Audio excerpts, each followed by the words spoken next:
하나님 감사드립니다. 우리를 구원해 주시고 또 신앙생활 할 수 있게 해주신 것 정말 감사합니다. 지난 한 주간에 대전도 집회를 가졌습니다. 우리에게 이 복음을 전할 수 있는 기회를 주시고 또 그런 능력을 주신 것을 감사합니다. 우리 한 사람 한 사람은 한 사람의 영혼도 건질 능력이 없습니다. 그러나 하나님의 함께 하심으로, 하나님의 도우심으로 우리는 할 수 있습니다. 이번에 새롭게 말씀을 듣고 구원받으신 분들, 하나님께서 그 영혼을 더욱 붙들어 주시고 신앙생활 잘 할 수 있게 도와주시기를 간구드립니다. 혹여라도 아직 하나님의 사랑을 온전히 깨닫지 못한 분들 계신다면은 주님 더욱더 그 영혼을 긍휼히 여겨주시고 오늘 이 시간에도 또 앞으로의 주어지는 모든 시간에 그 하나님의 사랑을 더욱 확실하게 깨닫고 구원에 이르도록 도와주옵소서. 오늘 주일 아침 하나님 말씀 앞에 나온 모든 분들에게 하나님 영의 양식으로 먹여주시고 또 그 영혼을 만져주시고 고쳐주시고 힘과 능력으로 더하여 주시기를 간구드립니다. 모든 시간 우리 주 성령님께 온전히 의지하고 부탁드립니다. 우리를 사랑하시는 우리 구주 예수님 이름으로 기도드렸습니다. 아멘. 출애굽기 12장을 찾겠습니다.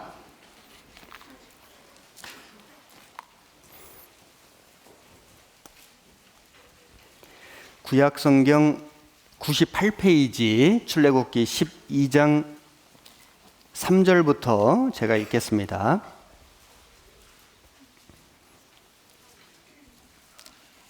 출애굽기 12장 3절.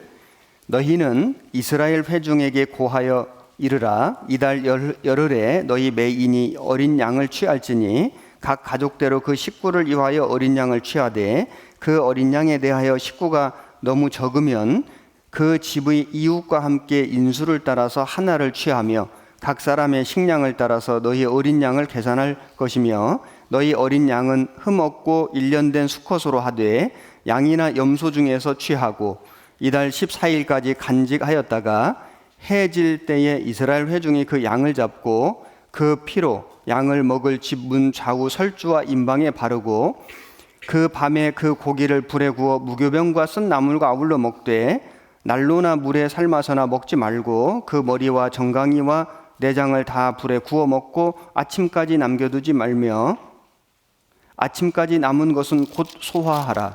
너희는 그것을 이렇게 먹을지니 허리에 띠를 띠고 발에 신을 신고 손에 지팡이를 잡고 급히 먹으라. 이것이 여호와의 유월절이니라. 우선 11절까지 읽었습니다. 오늘은 전도 집회의 마지막 날이자 주일입니다. 그래서 어제 복음 말씀을 전해드렸는데 오늘 좀 더 보충해서 복음 말씀을 전해드리고 그리고 이제 구원받은 그리스도인들이 어떻게 신앙생활을 해야 하는지를 말씀드리겠습니다. 오늘 말씀의 제목은 유월절과 무교절의 교훈입니다. 여기 출애굽기 12장에 유월절이 나오는데 유월절은 하나님께서 이스라엘 백성들을 애굽에서 구원해 주신 그 사건 중에 마지막 재앙이 장자 죽는 재앙이었는데 애굽의 모든 장자는 죽었지만은 이스라엘 백성들의 장자는 살려주신 사건입니다. 출애굽, 제가 전도 집회 중에도 말씀드렸는데 출애굽, 애굽에서 탈출한 기록이다 이런 뜻이고 영어로는 엑소더스, 탈출, 건짐 이런 뜻입니다. 애굽이라고 하는 것은 지금 물론 이집트라고 하는 나라지만은 우리가 교훈을 받자면은 애굽은 이 세상을 말하는 겁니다. 이 세상. 그리고 애굽 왕 파라오죠. 바로는 이 세상의 공중 권세를 잡고 있는 마귀, 사단 마귀의 모형이라고 할 수 있습니다.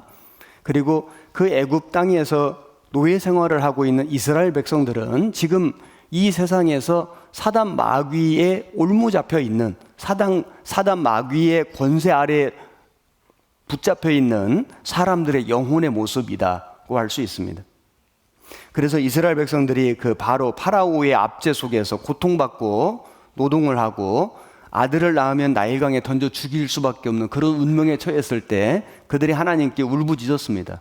하나님, 우리를 구원해 주십시오. 왜냐하면 자기 힘으로는 도저히 그 상황에서 피할 수가 없기 때문에 하나님께 간구했습니다. 그때 하나님께서 그들의 기도를 들으시고 모세를 보내주셨는데, 모세는 예수 그리스도의 모형이 됩니다.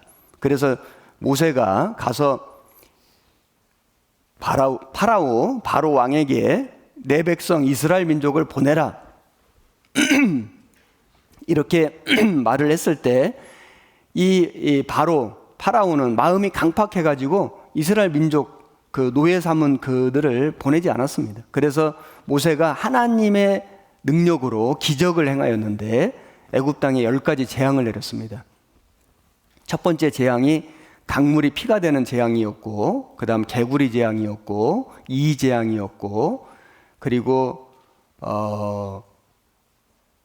파리 재앙, 악질 재앙, 독종 재앙, 우박 재앙, 메뚜기 재앙, 캄캄해지는 흑암 재앙, 마지막이 모든 장자가 죽는 재앙이었습니다. 그래서 왕의 장자도 죽고 그리고 신하의 장자도 죽고 백성들의 장자도 죽고 노예의 장자도 죽고 종의 장자도 죽고 짐승의 첫 새끼도 죽고, 그러니까 애굽 온 땅이 다 초상집인 겁니다. 엄청난 재앙이죠. 그래서 이 파라오가 재앙이 오면 마음이 낮아져서 이스라엘 백성 보내겠다 이렇게 약속을 해놓고 재앙이 끝나면 다시 강팍해지고 또 마음이 낮아졌다가 또 강팍해지고 이걸 반복했습니다. 그 10가지 재앙은 애굽 사람들이 섬기는 우상이었습니다. 우상을 심판한 거예요. 그 나일강을 섬겼거든요. 그 이스라엘 백성들이 이 태양신을 섬겼습니다. 그러니까 나일강이 이 피가 됐다. 그래서 이걸 먹을 수도 없고 농사를, 그러니까 하나님이 그들이 섬기는 신을 심판하신 겁니다. 태양신을 섬겼는데 흑암이 되잖아요. 신을 심판하신 거거든요. 하나님이 왜 심판을 하셨냐면은 애굽 백성들에게 하나님을 믿을 수 있는 기회를 주신 겁니다. 그들이 섬기는 신이 아무것도 아니라는 걸 알려주신 거예요. 이거 봐라, 심판받지 않냐? 아무 능력이 없지 않냐? 너희들을 구원할 수가 없지 않냐? 이걸 깨닫게 해주신 겁니다. 하나님께 돌아오라고, 하나님 믿으라고 기회 주신 건데, 파라오는 끝까지 강팍했습니다.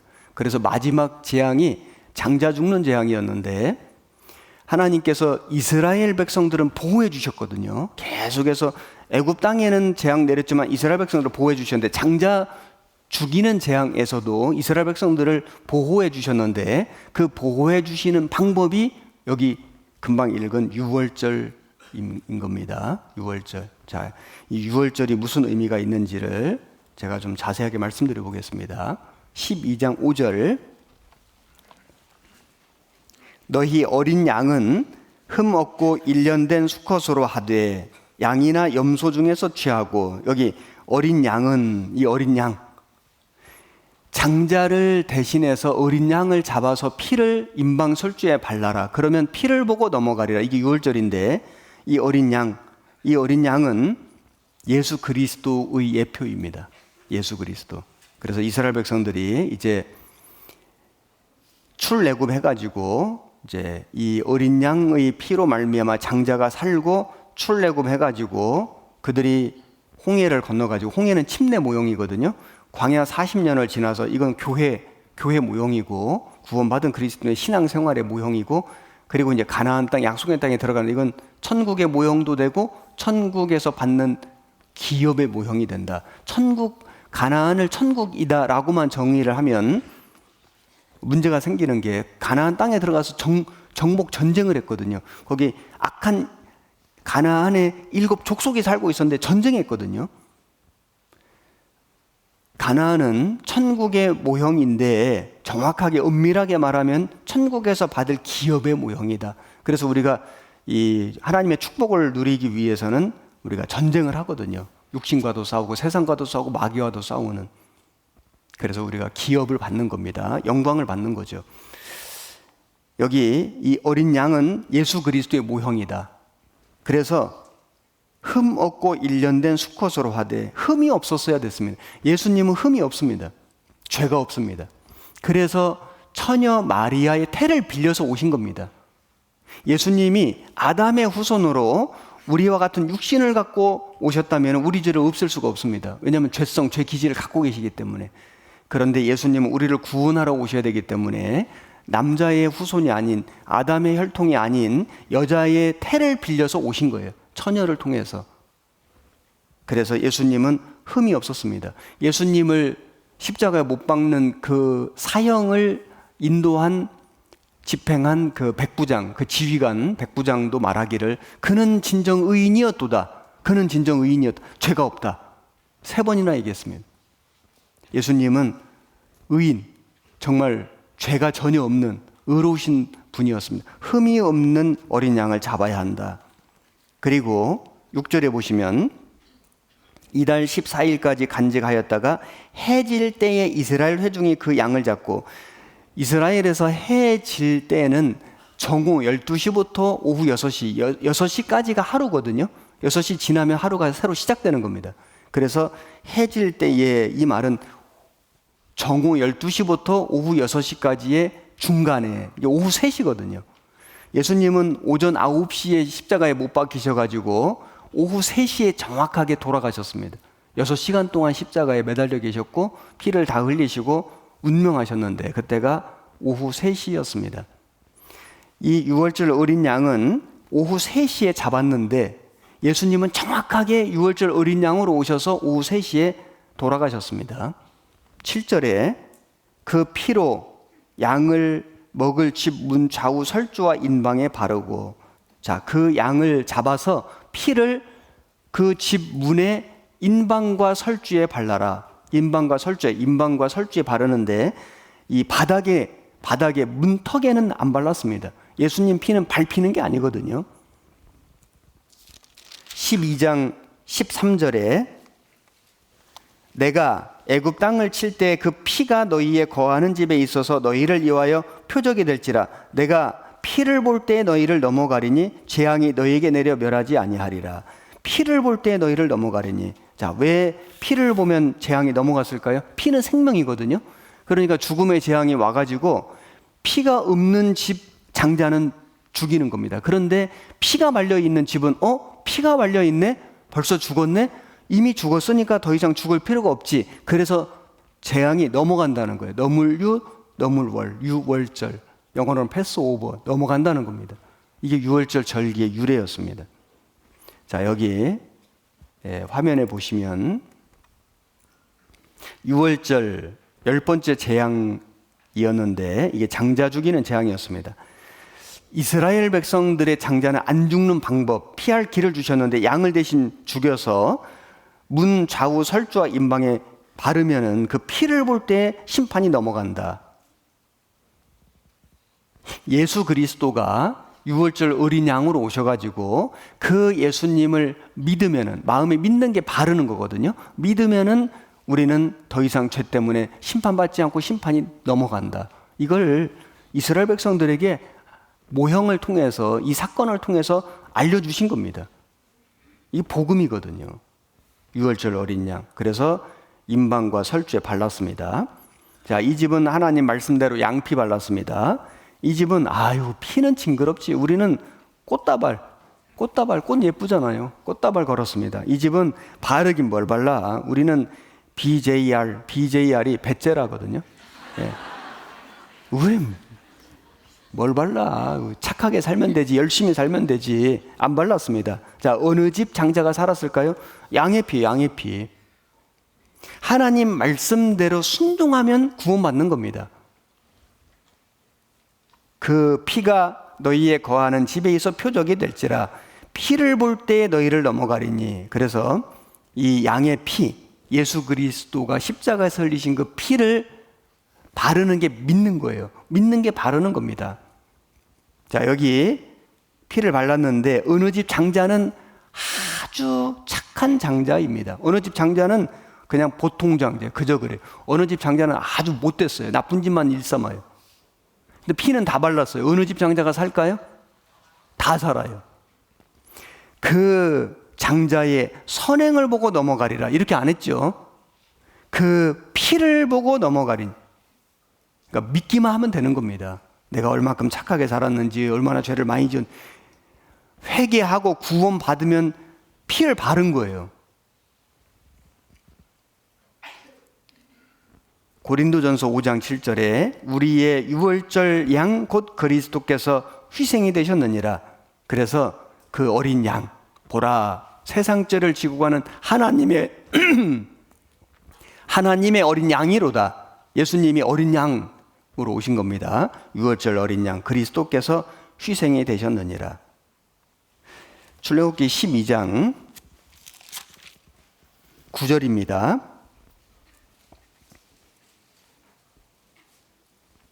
12장 9절 8절부터 읽겠습니다. 그 밤에 그 고기를 불에 구워 무교병과 쓴 나물과 아울러 먹되 난로나 물에 삶아서나 먹지 말고 그 머리와 정강이와 내장을 다 불에 구워 먹고, 여기 보면 유월절 어린 양을 잡아서 피를 임방설주에 바르고 그 다음에 고기를 불에 구워라.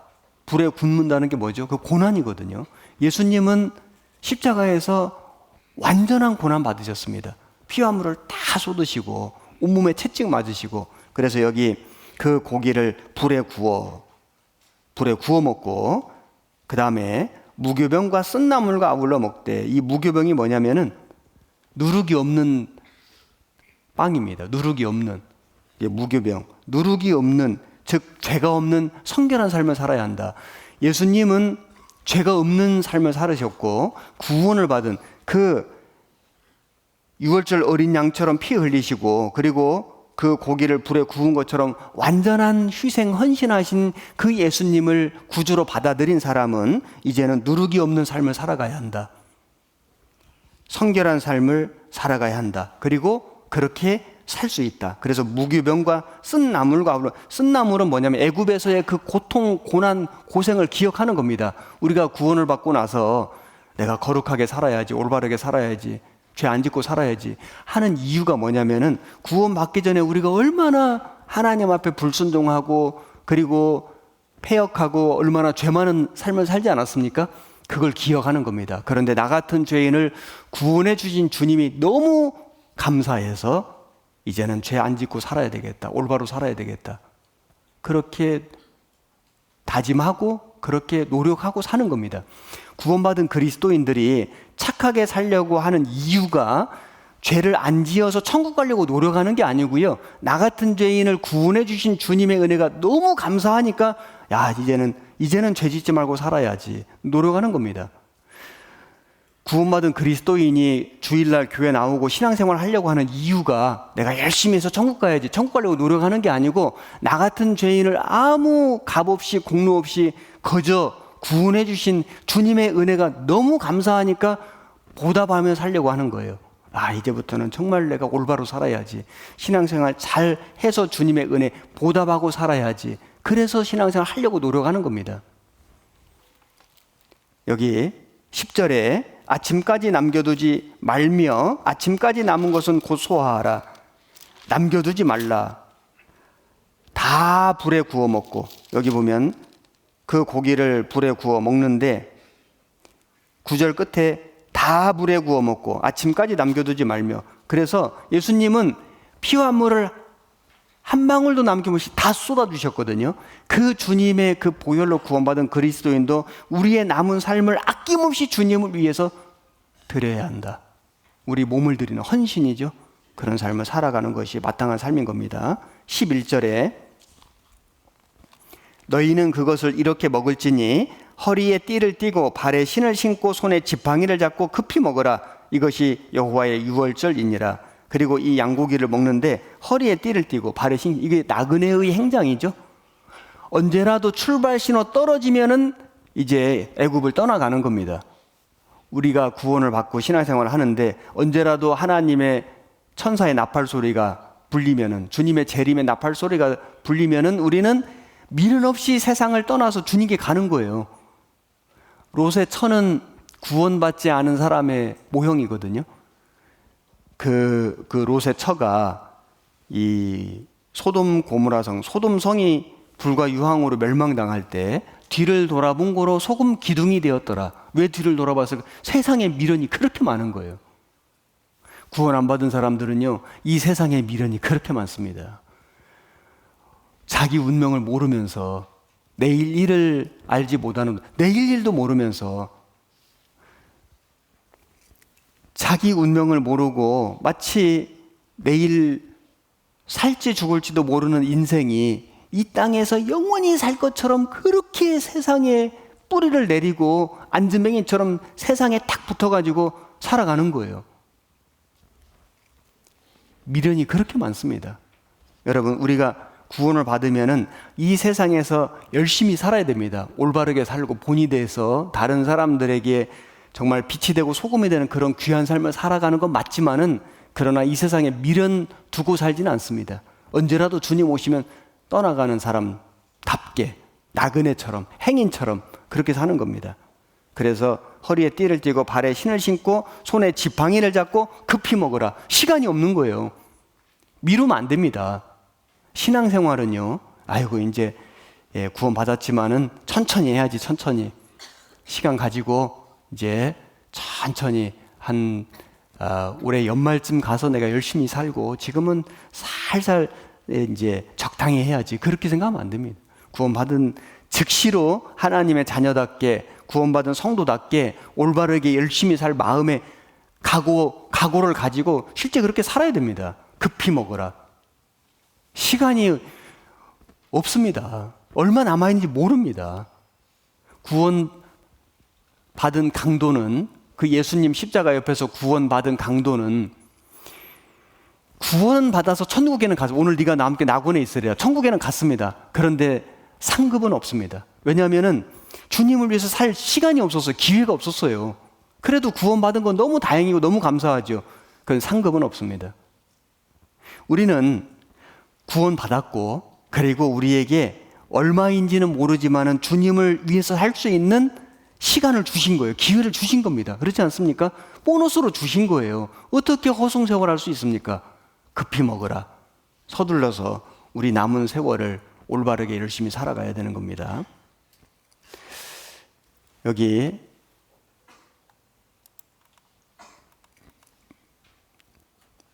화면에 말씀 9절을 베드로전서 1장 17절 화면 보시면, 외모로 보시지 않고 각 사람의 행위대로 판단하시는 자를 너희가 아버지라 부른 적 너희의 나그네로 있을 때를 두려움으로 지내. 나그네는 이런 겁니다. 여러분, 여름에 어느 나라에 또는 뭐 어느 지역에 휴가를 한 일주일 갔다고 가정해 봅시다. 그래서 짐을 챙기고 그 다음에 준비를 해가지고 이제 그 휴가 장소로, 휴양지로 이제 갔습니다. 뭐 해외를 가든 뭐 국내를 가든 너무 좋아요. 뭐 호텔도 좋고 뭐 시설도 좋고 뭐 편리하고 재밌고 즐겁고, 하지만은 일주일 딱 시간 되면은 집에 오죠. 아무리 거기가 재밌고 즐거워도 거기서 평생 살 생각하는 사람 아무도 없습니다. 딱 그 계획된 그 일정이 다 끝나면은 벌써 집에 올 준비하고 짐 다 챙겨서 돌아옵니다. 여러분, 이 세상은 잠시 머무는 곳입니다. 여기 영원히 사는 곳이 아닙니다. 우리는 한 번은 이 땅을 떠나야 되는데 곧 우리의 모든 일정이 끝납니다. 우린 주님께로, 본향으로, 하늘 도성으로 돌아가는 사람들입니다. 그래서 여기 베드로전서 2장 11절 같이 한번 읽겠습니다. 사랑하는 자들아, 나그네와 행인 같은 너희를 권하노니 영혼을 거스려 싸우는 육체의 정욕을 제어하라. 나그네와 행인이 뭐냐면 길 가는 사람. 행인 같은 너희를 권하노니 영혼을 거스려 싸우는 육체의 정욕을 제어하라. 우리의 본향이 이 땅이 아니기 때문에, 우리가 영원히 살 곳이 이 세상이 아니기 때문에 우리는 본향을 사모하고 하늘나라를 사모하고 하늘의 도성에 갈 사람들이기 때문에 영혼을 거스려 싸우는 육체의 정욕을 제어하라. 육체가 남아있는 겁니다. 어제도 말씀드렸지만 구원받았다고 천사가 된 게 아니고 이 육신의 본성, 그 죄성, 그 기질 남아있는데 제어하라. 컨트롤하라는 거예요. 할 수 있다는 겁니다. 구원받은 사람만이 할 수 있습니다. 구원받지 않은 사람은 육체의 정욕을 제어할 힘이 없습니다. 능력이 없습니다. 구원받은 사람은 제어할 수 있는 힘이 있습니다. 능력이 있습니다. 왜냐하면 성령님이 우리 안에 들어와 계시거든요. 자, 우리는 나그네라는 것을 꼭 기억해야 되겠습니다. 출애굽기 12장 15절. 너희는 7일 동안 무교병을 먹을지니 그 첫날의 누룩을 너희 집에서 제하라. 무릇 첫날부터 7일까지 유교병을 먹는 자는 이스라엘에서 끊쳐지리라. 여기 무교절이 나오는데 7일 동안 무교병, 누룩이 없는 떡을 먹는 겁니다. 자, 무교절하고 유월절은 이어져 있거든요. 유월절 정월 15일 딱 끝나면은 바로 무교절이 시작이 되는데 일주일간 계속되는 겁니다. 근데 그 무교절의 특징은 말 그대로 무교, 누룩이 없는 떡을 먹는, 무교병을 먹는 무교절이 뭐냐면은 유월절 어린 양을 통해서 구원을 받은 그리스도인은 이제 무교절을 지키는데, 무교절은 누룩이 없는 떡을 먹는 거니까 우리는 죄 없는 삶을 살아가는 거다. 이게 일주일이거든요. 일주일이 계속되는 게 세월이고 역사고 우리 인생입니다. 일주일만 딱 지켜라 그게 아니라 일주일 단위로 계속 지켜가라. 이게 무교절의 의미고 무교절의 교훈입니다. 누룩이 없는 떡을 먹는 구원받은 그리스도인들은 이제 육체의 정욕을 제어하라. 그래서 성령님이 계시기 때문에 우리 육체의 정욕, 육신의 정욕이 있지만은 그걸 잘 제어할 수 있는 힘이, 능력이 있는 사람들이 그리스도인들이고, 그것이 무교절을 먹는 절기, 무교병을 먹는 무교절 절기를 지키는 삶인 겁니다. 여기 고린도전서 5장 제가 화면에서 띄웠습니다. 6절 너희의 자랑하는 것이 옳지 아니하도다. 적은 누룩이 온 덩어리에 퍼지는 것을 알지 못하느냐? 너희는 누룩 없는 자인데. 성경에서 누룩은 다 나쁜 쪽으로 나왔습니다. 부정적인 쪽으로. 이게 죄를 얘기하는 겁니다. 그래서 적은 죄가 온 덩어리에 퍼지는 것을 알지 못하느냐? 암세포도 아주 작은 것에서 전신으로 퍼지는 겁니다. 죄가 마찬가지거든요. 그래서 너희는 누룩 없는 자인데, 죄를 용서받은 사람들인데 새 덩어리가 되기 위하여 묵은 누룩을 내어버리라. 우리의 유월절 양 곧 그리스도께서 희생이 되셨느니라. 여기 묵은 누룩을 내어버리라. 묵은 누룩, 그 다음에 이러므로 우리가 명절을 지키되 묵은 누룩도 말고 괴악하고 악독한 누룩도 말고 오직 순전함과 진실함에 누룩 없는 떡으로 하자. 자, 이것이 이제 구원받은 그리스도인의 추구해야 할 삶인데요. 여기 제가 말씀드려보면 이 묵은 누룩이 뭐냐면은 구원받기 전에 우리가 지었던 그 옛 죄, 옛 습성, 이겁니다. 이게 묵은 누룩이거든요. 이걸 내어버리고, 그 다음에 여기 괴악하고 악독한 누룩이 뭐냐면 이것이 잘못된 교훈입니다. 자, 이것도 말고, 그 예수님 당시에 어떤 잘못된 악독한 누룩이 있었냐면은 바리새인의 누룩, 사두개인의 누룩, 헤롯의 누룩. 바리새인의 누룩은 이런 겁니다. 바리새인들은 율법주의자라고 말씀드렸죠. 그래서 그들은 성경을 그대로 믿었고 부활도 있고 천사도 있고 영도 있다. 그러니까 잘 믿은 거죠. 그런데 문제는 뭐냐면은 죽음 이후에 내세가 있고, 그리고 우리 육체는 부활되고, 그리고 영도 있다. 이건 믿었는데 그 하나님의 나라에 가려면은 율법을 지켜야 한다. 이게 율법주의예요. 율법 지키고 자기가 열심히 하고 노력하면 갈 수 있다. 오늘날 그 기독교인들의 그런 그 모습이 그 바리새인 모습이 있는 겁니다. 사두개인의 누룩은 이런 겁니다. 부활도 없고 영도 없고 천사도 없다. 내세가 없는 거예요. 그러니까 사두개인들은 예수님 당대의 고위 관료들, 고위 정치가들, 이 사람들이 사두개인들이거든. 이 사람들은 현세의 축복을 추구한 겁니다. 죽음 이후에는 모르겠고 이 세상에서 잘 먹고 잘 살고 축복받기 위해서 하나님을 믿는 거예요.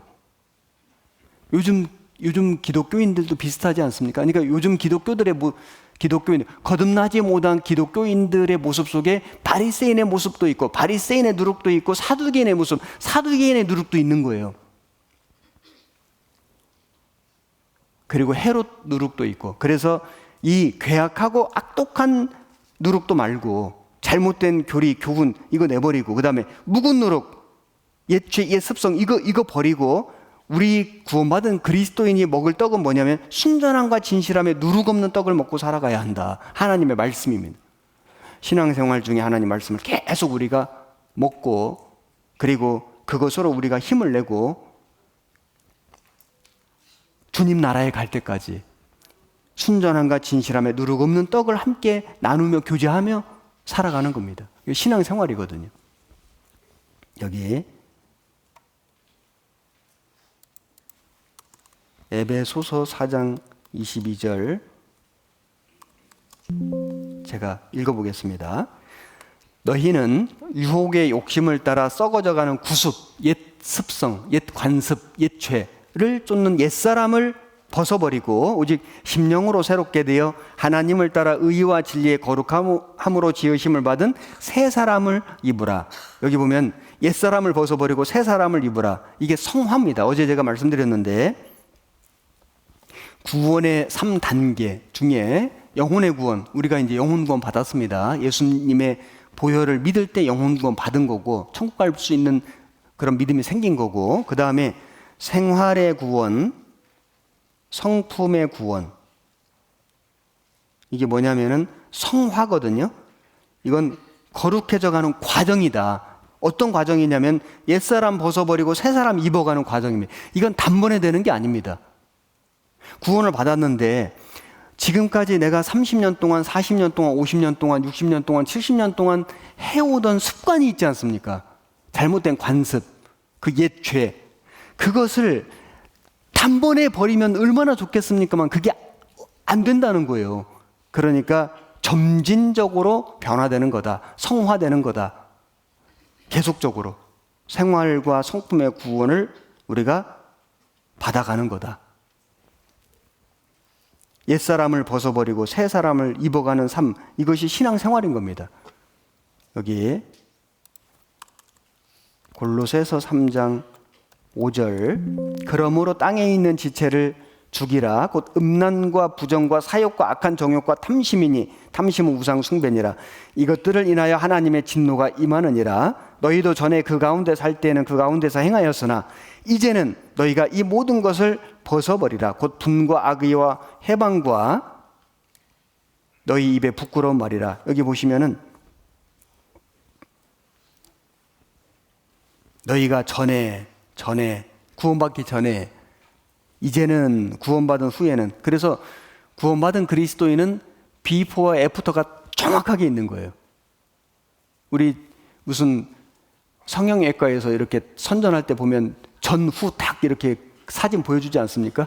수술하기 전, 수술하기 후 확연하게 다르니까 야, 나도 저렇게 한번 해볼까 이런 생각 들지 않습니까? 구원을 받으면은 얼굴은 바뀌면 안 됩니다. 얼굴은 어디 가서 고칠 필요가 없습니다. 하나님 주신 그대로가 제일 좋은 겁니다. 그런데 성품은 바뀌어야 되거든요. 우리의 생활은 바뀌어야 됩니다. 그래서 구원받기 전, 구원받은 후. 역사가 이렇게 되지 않습니까?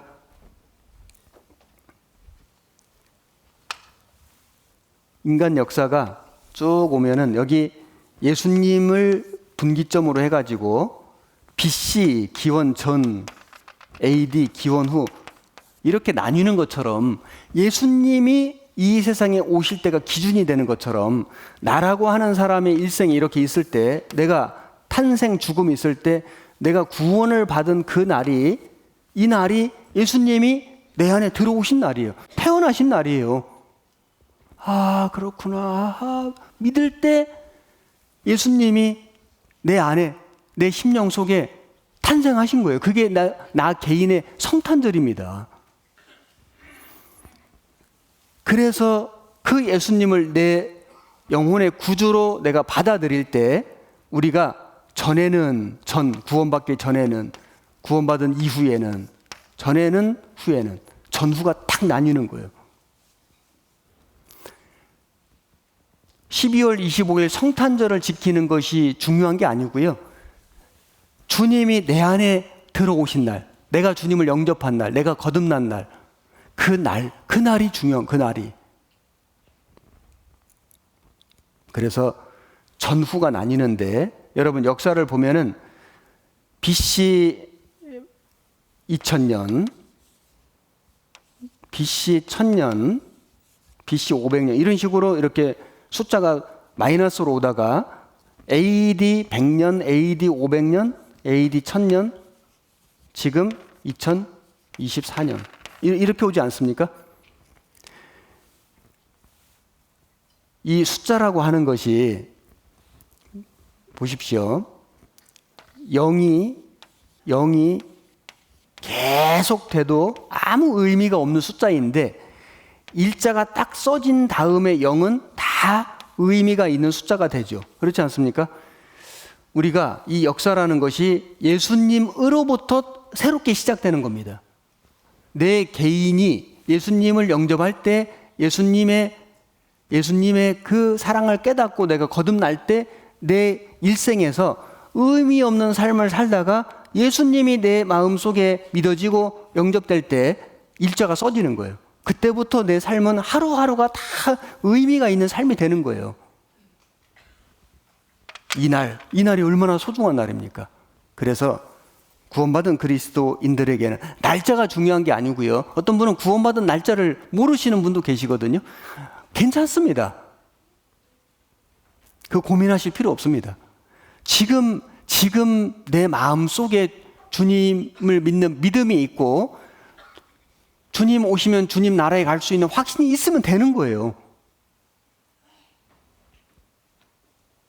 전에는 우리가 죄 가운데 살았지만은 이제는 이 모든 것을 벗어버리라. 그래서 구원받은 그리스도인만이 그렇게 할 수 있습니다. 성령님의 힘으로, 능력으로. 세상 사람들은 이렇게 할 수 있는 힘이, 능력이 없습니다. 여기 화면에 보시면은 이것이 우리의 심령이었는데 구원받기 전에는 마귀가 주인 노릇했습니다. 그래서 성령님은 역사할 수 없었거든요. 그런데 우리가 말씀을 들을 때 성령의 조명, 성령이 비춰주시는 거예요. 계속 그 마음을 비춰주시고 우리가 말씀 배우면요, 말씀이 계속 내 심령을 비춰주시는 겁니다. 그러면 힘이 생기거든요. 그래서 결단을 하고 구원을 받으면은 마귀가요 이제 주인 역할을 못합니다. 주인이 바뀐 겁니다. 그래서 성령님이 들어오시는 거예요. 성령의 조명, 성령이 비춰주시고 그 다음에 성령의 강림, 내가 구원받을 때 자기 마음에 이것이 결심이거든요. 야, 이렇게 사실이라면 내가 저 사실을, 이 진리를 받아들여야 되겠다. 그 자기가 결심하는 거거든요. 성령님이 역사하는 것도 맞지만은 그 사람이 마음에 결심을 해야 되거든요. 그렇게 했을 때 성령의 강림, 성령님이 역사하시고 성령님이 들어오시는 거예요. 그리고 성령의 내주, 성령이 한 번 들어오시면 나가질 않습니다. 한 번 구원받으면 영원한 구원입니다. 뭐 좀 잘못한다고 해서 성령님이 나갔다가 잘하면 또 그렇지 않습니다. 한 번 받은 구원은 영원한 구원입니다. 한 부모의 자녀로 태어나면 영원한 자녀이듯이 우리가 구원받으면 하나님의 영원한 자녀인 겁니다. 성령의 조명, 성령의 강림, 성령의 내주 내 안에 계시고 그리고 성령의 충만을 받으라. 하나님 말씀을 올바로 듣고 신앙생활을 올바로 하면 성령의 능력이 점점 커지는 거예요. 성령을 소멸치 말며 이런 말씀도 있는데 죄를 지으면 성령이 소멸된다. 이 소멸된다는 것이 없어진다, 성령이 나간다 그 말이 아니고요. 성령의 불길이 꺼진다는 거예요. 능력이 사라진다는 거지 성령 자체가 사라진다는 말씀이 아니거든요. 자, 그래서 우리는 성령님이 내 안에 들어와 계신다는 것을 확실히 알아야 됩니다. 그런데 이것이 이 성령의 내주, 성령의 충만이 단번에 되는 게 아니고요. 한 번 됐다고 계속 되는 게 아니라 점진적으로 되는 거다. 여기 화면에 보시면 제가 설명 좀 드려보겠습니다. 여기 구원받기 전과 이제 구원받은 후의 삶을 이제 좀 말씀드려보면, 우리의 육신이 있고 성령이 있고, 그래서 이제 구원받기 전에는 육신의 능력이 100이었고 성령의 능력은 0이었습니다. 그러니까 하나님의 뜻을 따라 살 마음도 없고 능력도 없습니다. 죄를 이길 힘이 전혀 없습니다. 죄에 끌려가죠. 지옥까지 끌려가는 겁니다. 그런데 구원을 받았습니다. 구원을 받았으면 성령님이 이제 내 안에 들어오셨죠. 들어는 오셨는데, 구원은 받았는데 능력이 너무 작은 거예요. 내 능력이. 그래서 내 안에 역사하는 성령님의 힘이 한 10밖에 안 됩니다. 10. 근데 육신의 힘은 한 90이에요. 그러니까 이게 성령 충만이 아니라 육신 충만입니다. 구원을 받았어도. 그래서 이런 상태에 있으면 어떻게 되냐면요, 주일날 교회 오려면은 구역장님이 미리 전화해야 돼요. 저 지금 태우러 갑니다. 그러면은 이제 집 앞에 가가지고 차 딱 대놓고 이제 태우고 오든지, 어떤 분은 또 방에까지 가서 모시고 오는 분도 있어요. 힘이 없으니까. 그래서 이제 이렇게 주일날 모셔오고 또 모셔다 드리고, 이게 뭐냐면 구원은 받았는데 성령님의 그 힘이 내 안에 10밖에 없는 거예요. 처음에는 그럴 수 있습니다. 그럴 수 있죠. 그런데 점점 계속 신앙생활을 하면은 이 육신의 그 힘이 70이 되고 성령님의 능력이 한 30대입니다. 이 정도 되면요, 이제 집 앞에까지 차 대고 모시고 안 와도 전화만 하면 돼요. 조장님이 전화해, 오늘 오실 거죠? 하면 와요. 전화 안 하면 안 와요. 그래도 힘이 많이 생겼죠. 육신이 90일 때는 너무 춥거나 뭐 비가 오거나 눈이 오면 안 왔어요. 근데 한 70 되니까 비가 아주 많이 오면 안 오지만 어느 정도 오면 와요. 훨씬 좋아졌죠. 계속 신앙생활을 하면 육신의 힘은 50이 되고 성령님의 능력도 한 50 됩니다. 이 정도 되면요, 이제 조장님이, 구역장님이 전화 안 해도 주일은 와요. 수요일은 가끔 와요.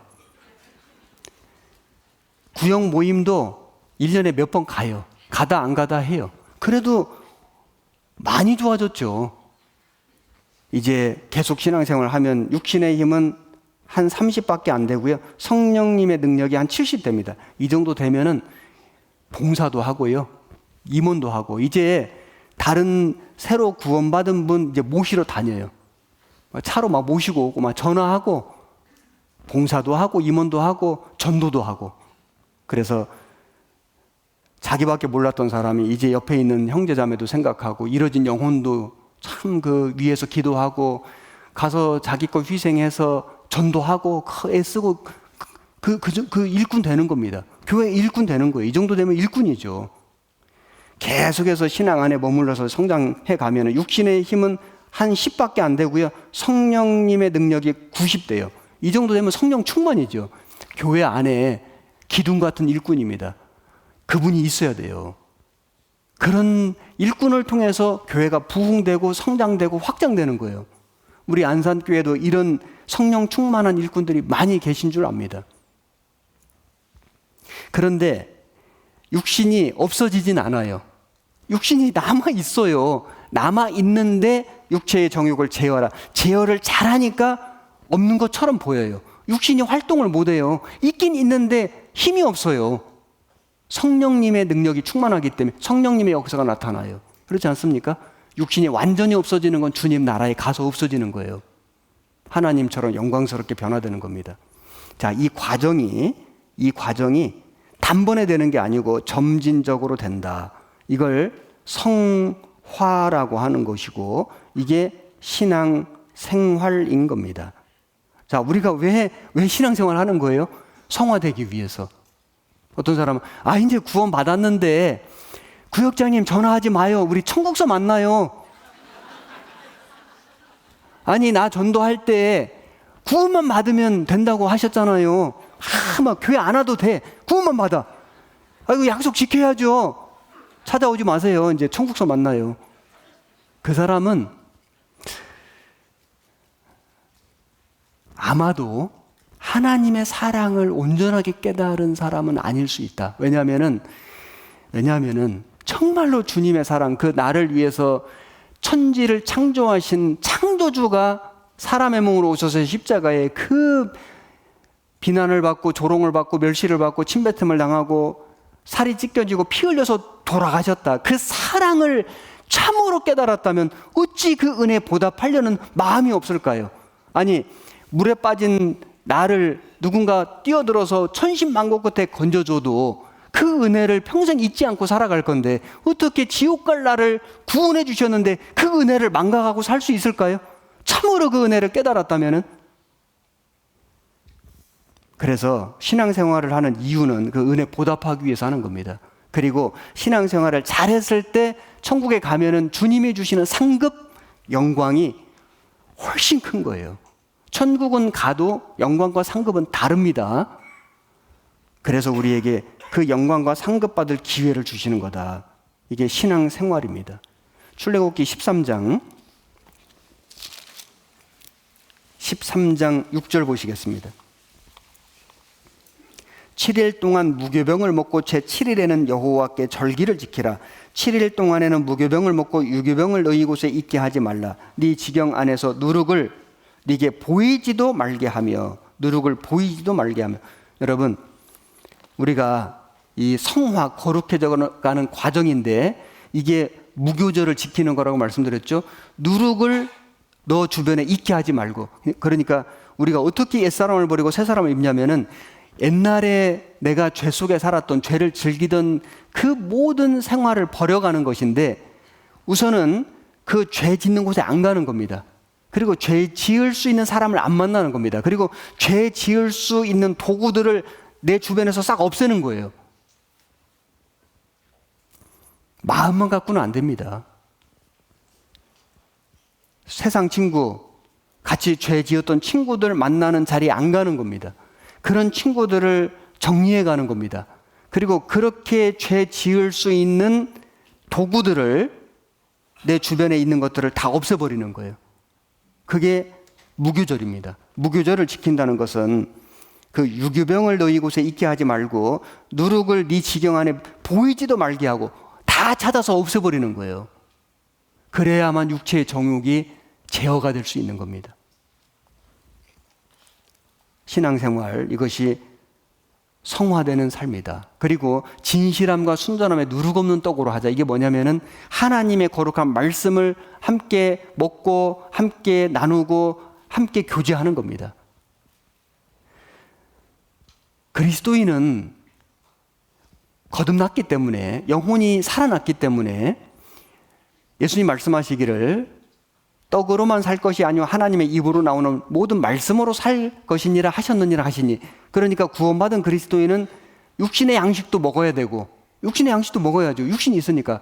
영이 살아났으니까 영의 양식도 먹는 겁니다. 세상 사람은 영이 죽어 있기 때문에 하나님 말씀을 먹을 수가 없습니다. 먹고 싶은 마음도 없습니다. 구원받은 그리스도인은 영이 살아났기 때문에 하나님 말씀을 듣고 싶은 마음도 있고 하나님 말씀을 듣고 깨달을 수 있는 능력도 있는 거예요.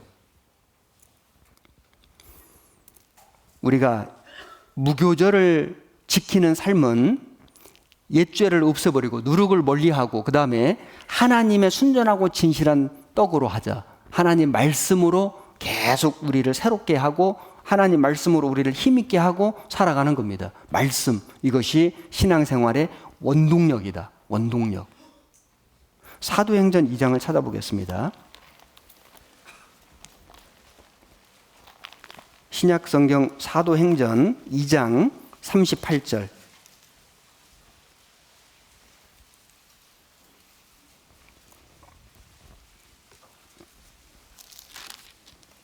(189페이지) 38절 제가 읽겠습니다.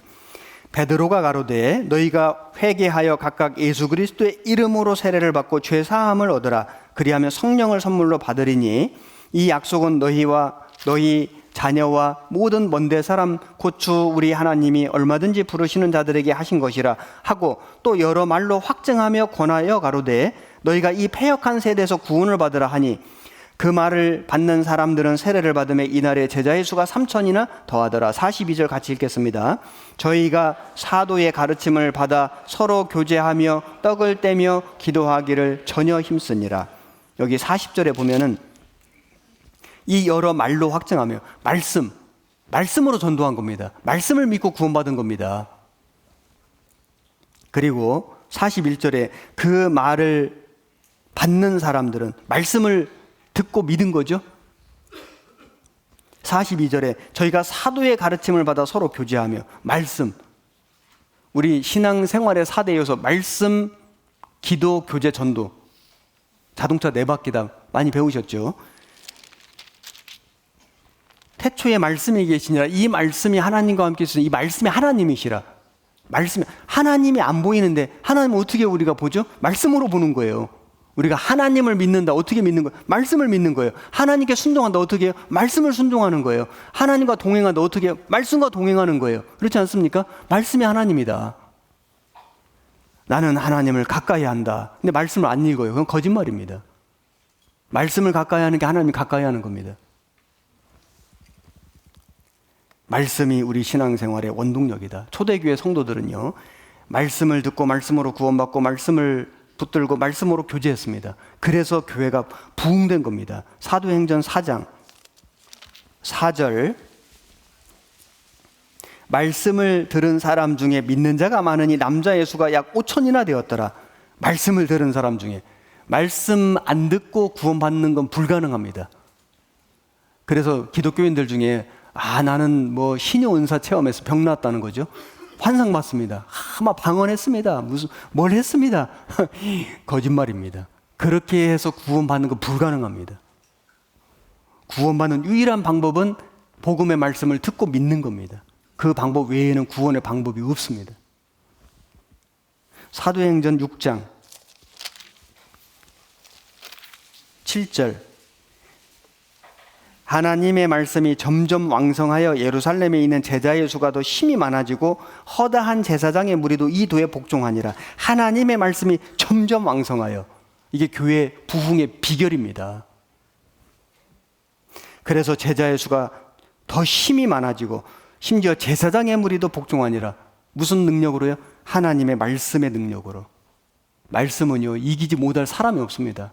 어떤 사람이 아무리 고집세고 아무리 강박하고 아무리 세상 지식 자랑해도 하나님 말씀 앞엔 다 굴복됩니다. 굴복되지 않을 사람은 한 사람도 없습니다. 그게 하나님 말씀의 능력입니다. 사도행전 12장 24절 하나님의 말씀은 흥왕하여 더하더라. 하나님의 말씀은 흥왕하여 더하더라. 계속해서 말씀이 흥왕하고 하나님의 역사가 점점 많아지고 사도행전 19장 20절 같이 읽겠습니다. 이와 같이 주의 말씀이 힘이 있어 흥왕하여 세력을 얻으니라. 주의 말씀이 우리 형제 자매님들, 우리 교회가요, 우리 생명의 말씀 선교회가 지금 정말 이 짧은 시간에 이만큼 부흥되고 이만큼 선교 역사를 이런 교단은 정말 거의 없습니다. 이렇게 짧은 시간에 이렇게 교세가 커진 게 아니고요. 구원받는 사람이 많아지고 해외 교회에 선교를 하고 정말 하나님의 역사가 이렇게 크게 일어난 그런 사례가 그렇게 많지 않습니다. 비결이 뭘까요? 말씀이 흥왕한 거예요.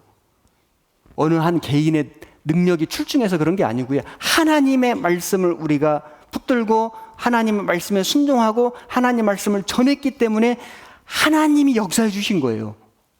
성령님이 역사하시는 우리 교회. 정말 참 큰 축복입니다. 초대교회가 엄청난 환난, 엄청난 핍박이 있었지만은 그럼에도 불구하고 그 모든 걸 이겨내고 그렇게 부흥될 수 있었던 비결, 오직 말씀의 능력이다.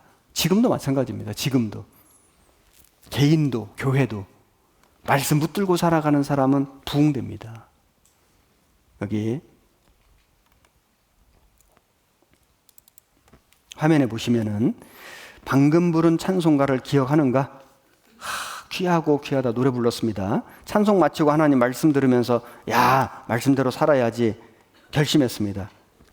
그런데 계단 내려오면서 눈녹도 사라지고 여전히 변화없이 살아가며 오늘 말씀이 뭐였더라? 참 좋았는데 가물가물합니다. 우리는 아무런 생각 없이 찬송하고 말씀 듣고 기도할 때가 많이 있습니다. 성경은 이렇게 우리를 일깨우고 있습니다. 모든 들은 것을 우리가 더욱 간절히 삼갈지니 혹 흘러 떠내려갈까? 떠내려갈 수 있기 때문에 염려하노라. 그래서 우리가요, 하나님 말씀을 들으러 오실 때 준비하고 와야 됩니다. 여러분, 제가 하나님 말씀을 전하기 위해서 준비하지 않습니까? 준비하는 것이 너무 마땅한 겁니다. 정말 기도하고 연구하고 잘 준비해서 오면은 하나님이 그만큼 역사하시는 것이 맞습니다. 그렇다면은 말씀을 배우시는 우리 형제 자매님들은 준비하고 와야 되지 않을까요? 아니, 말씀을 전하는 사람이 준비 없이 온다면 여러분이 목사님 준비도 안 하고 오셨네. 횡설수설하시고 저렇게 별로 힘도 없고 그 마음에 판단하지 않겠습니까? 아니, 그렇다면은 말씀을 전하는 사람이 간절히 기도하고 준비하고 오는 게 마땅하고 그렇게 한다면은 말씀을 배우러 오시는 여러분은 준비 안 하셔도 됩니까? 준비하고 오셔야죠. 어떻게 준비해야 될까요? 말씀 듣는 전날, 주일날 전날 토요일부터 내일은 주일이다. 내가 내일 주일날 늦지 않게 가야지. 일찍 오는 것도 준비입니다. 그렇지 않습니까? 그리고 말씀 시작 전에 자리에 앉아서 이번에 우리 대전도 집회 제가 말씀 부탁드렸는데 90%는 말씀 시작 전에 앉아있기. 이번에 저는 지키셨다고 생각합니다. 정말 제가 마음에 너무 감사했고 정말 흐뭇했습니다. 준비입니다. 그리고 전날 토요일날 할 일도 많고 하겠지만은 내일은 말씀 시간이니까 잘 들어야지. 그러니까 내가 좀 일찍 쉬어야 되겠다. 그래서 좀 휴식도 취하고 마음도 몸도 준비해서 오시는 겁니다. 새벽 2시, 3시까지 청년들 4시까지 자기 할 일 다 하고 게임하고 오라가고 아무리 젊지만은 그렇게 하고 말씀 듣는데 무슨 그 말씀이 그렇게 마음에 탁탁 새겨지겠습니까? 피곤한데.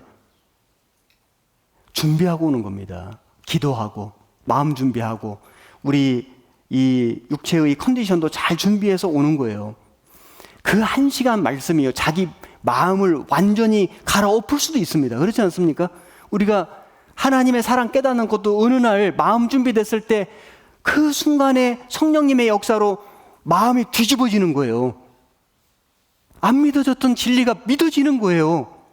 신앙생활도 내 마음이 못 깨닫고 있다가 어느 말씀에서 확 깨달음이 오는 겁니다. 이거다. 이렇게 살아야 돼. 그 마음이 확 뒤집어질 때가 있는 거예요. 마음밭을 갈아엎어야 되지 않습니까? 준비하고 와야 돼. 농부도 씨앗 뿌릴 때 준비하고 뿌리는 겁니다. 그냥 아무데나 뿌리는 거 아닙니다. 우리가 하나님 말씀에 나올 때 준비하고 오는 거다. 그래서 흘러 떠내려가지 않도록, 그리고 말씀을 듣고 필요한 거 메모하고 집에 가서 다시 보고 예습 복습하기, 묵상하기, 큐티, 그게 묵상입니다. 묵상.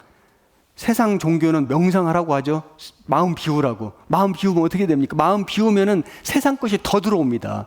그런데 묵상은 말씀으로 계속 채우는 거예요. 그 말씀이 힘이 있거든요.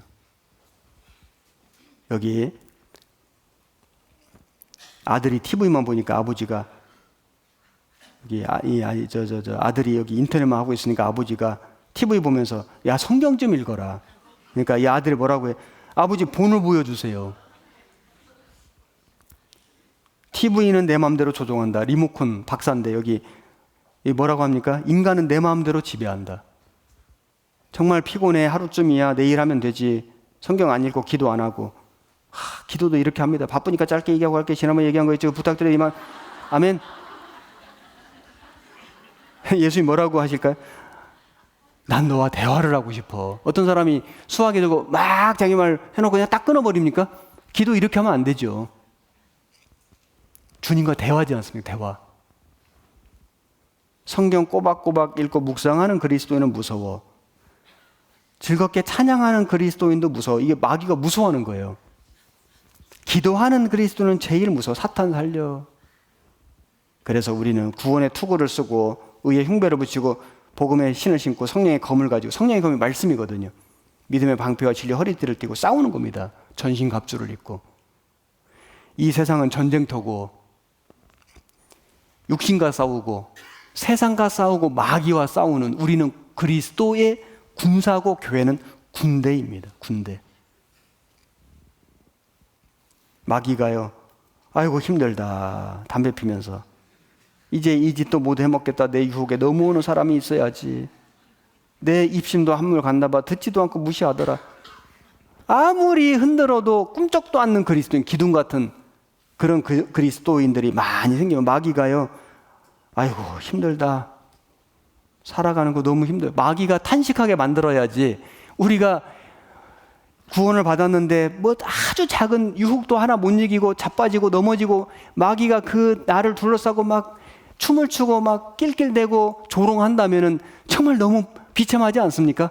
우리가 정말 그렇게 주님의 거룩한 사랑으로 그 십자가의 보혈로 구원받은 사람이 그 마귀 조롱거리가 되면 되겠습니까? 마귀를 탄식하게 만들어야지. 그래야 주님이 기뻐하실 겁니다. 전 소방관입니다. 소방관처럼 생겼죠. 불을 끄기 위해서는 대기합니다. 1단계 긴장 초조, 2단계 어느 날부터 지치고 힘이 들었습니다. 3단계 저를 보호해주는 것이 손에서 떨어졌습니다. 게으름 게으름 게으름. 이제 몸도 마음도 나태해졌습니다. 4단계 게으름이 더 많아졌죠. 5단계 출동입니다. 아유 모르겠습니다. 가기 싫습니다. 그리스도인이 이렇게 될 수도 있다. 이렇게 이 지경까지. 전도 집회입니다. 아유 꼭 가야 돼요. 주일입니다. 아유 그냥 집에서 들을게요. 5단계 아닙니까? 4단계든지. 형제 자매님들은 몇 단계신가요? 전 3단계입니다. 지금 성령님께서 가르쳐 주셨을 때 다시 시작해봐요. 저를 보호해주는 하나님의 말씀 읽기를. 말씀으로 회복하는 겁니다. 말씀으로 구원받죠? 말씀에서 멀어지면 세상이 가까워지고요, 죄가 가까워지고, 말씀에서 가까워지면 세상이 멀어지고 죄가 멀어지는 겁니다. 말씀 읽기, 말씀 듣기. 여기서부터 신앙은 다시 시작이다. 컴퓨터 업그레이드 하면 기분 좋죠? 예, 프로그램 최신 버전 깔면은 예, 너무 좋지 않습니까? 내 신앙도 업그레이드 하면 주님이 참 기뻐하실 텐데. 여러분, 우리가 이 말씀을 그냥 이렇게 귓전 스치듯이 듣는 거하고 참으로 마음 중심에서 깨닫는 거하고 다릅니다. 제가 여기 성경 구절을 하나 띄어서 보여드리겠습니다. 마태복음 13장에 씨 뿌리는 비유가 나오는데, 그런즉 씨 뿌리는 비유를 들으라. 아무나 천국 말씀을 듣고 깨닫지 못할 때는, 여기 깨닫지 못할 때는 악한 자가 와서 그 마음에 뿌리운 것을 빼앗나니, 길가에 뿌리운 자요 돌밭에 뿌리었다는 것은 말씀을 듣고 즉시 기쁨으로 받되 그 속에 뿌리가 없어 잠시 견디다가 말씀을 인하여 환난이나 핍박이 일어날 때는 곧 넘어지는 자요. 가시떨기에 뿌리었다는 것은 말씀을 들으나 세상의 염려와 재리의 유혹에 말씀이 맞게 결실치 못하는 자요. 좋은 땅에 뿌리었다는 것은 말씀을 듣고 깨닫는 자니 결실하여 혹 100배, 60배, 30배가 되느니라. 여기 이 대두되는 말씀이요. 여기 말씀을 듣고 깨닫는 자가 있고요. 여기 보시면은 말씀을 듣고 깨닫지 못할 때는, 중요한 건 뭐냐면은 말씀을 듣긴 듣는데 깨달았느냐 깨닫지 못하였느냐, 이게 중요한 거예요. 말씀을 많이 듣는 것도 중요하지만 더 중요한 말씀을 깨닫는 거라니까요. 어떤 사람은 주일날 교회 잘 와요.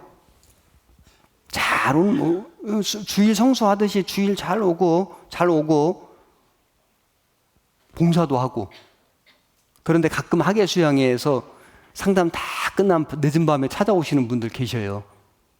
자기 모르는 목사님 일부러 찾아가서, 목사님 제가 교회도 잘 가고요, 봉사도 하고 임원도 합니다. 그런데 변화가 없습니다. 자기 마음속에 기쁨이 없고 즐거움이 없고 열매가 없다는 거예요. 아무 열매가 없다는 거예요. 뭐 구원 의심까지 생긴다는 거예요. 그런 분들이 종종 계시거든요. 중요한 핵심이 뭐냐면 깨닫느냐 깨닫지 못하느냐. 이게 뭐냐면은 말씀을 듣긴 들었는데 자기 것이 안 되는 거예요. 깨닫는 것이 뭐냐면 지식적으로 안다 그 말이 아니고요. 자기 것이 된다. 자기 것이 되는 거예요. 자기 것이. 자기 몸으로 체득이 되는 거예요. 체득이 되는. 제가 아주 어렸을 때 물에 빠져가지고 죽을 뻔했던 경험이 있습니다. 뭐 그렇게 위급하지는 않았고요. 그냥 허우적대면서 물 마시고 막 고생했습니다. 그 학교에서 단체로 어디 무슨 행사를 갔는데 물놀이 하는데 가가지고 이렇게 넘어졌는데 어리니까 그 뭐 물이 뭐 깊지도 않고 선생님도 계셨는데 그래가지고 거기 이렇게 넘어져가지고 막 물 마시고 막 허우적대다가 여하튼 어린 시절에 그 트라우마가 굉장히 컸습니다. 그래서 제가 어떤 일이 있었냐면은 두 가지 사건이 있었는데 성지순례 가가지고 사해바다를 가는데 전날부터 걱정인 거예요. 이거 바다에 이렇게 누워야 되는데 물이 무서워서 누울 수가 없는 거예요. 야, 이거 사진도 찍어 가야 되는데 큰일 났다. 어떡하지? 그래서 이제 원래 이 사해바다는 안 빠지거든요. 근데 이 수영 못하는 사람들, 물 무서운 사람들은요, 이거 못 눕습니다. 그래가지고 그 물 가에 있잖아요. 물 가에. 거기는 막 그냥 이렇게 손 짚으면 닿는데 가가지고 이렇게 막 빨리 찍어 하고 나온 경험이 한 번 있고요. 아, 그때 참 얼마나 속상하던지.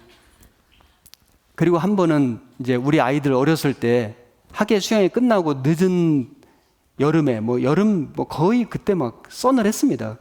그래서 이제 계곡에 갔는데 애들은 막 그 추운 데서도 막 물놀이 하더라고요. 근데 이제 우리 큰 아이가 그 아주 깊은 물은 아니고 그냥 그 넘어졌는데 그 이제 물에서 넘어져 가지고 막 있으니까 제가 제 아버지가 가서 데리고 건져와야 되지 않습니까? 근데 물이 무서우니까 막 저희 집사람한테 빨리 가서 큰 아들 빨리 데려오라고 막 그런 겁니다. 저희 집사람 수영 좀 하거든요. 그래가지고 저녁을 먹는데 우리 둘째가 그러는 거예요. 아빠 아까 왜 엄마 보냈어요? 막 이러는 거예요. 그러게 말이다. 아, 너 얼마나 참 부끄럽고 창피하든지 결심을 했습니다. 제가 내가 50 되기 전에 수영을 배워야 되겠다. 그래서 이제 제가 여기 서울 양천교회에 있을 때요. 수영장 등록을 하고 갔습니다.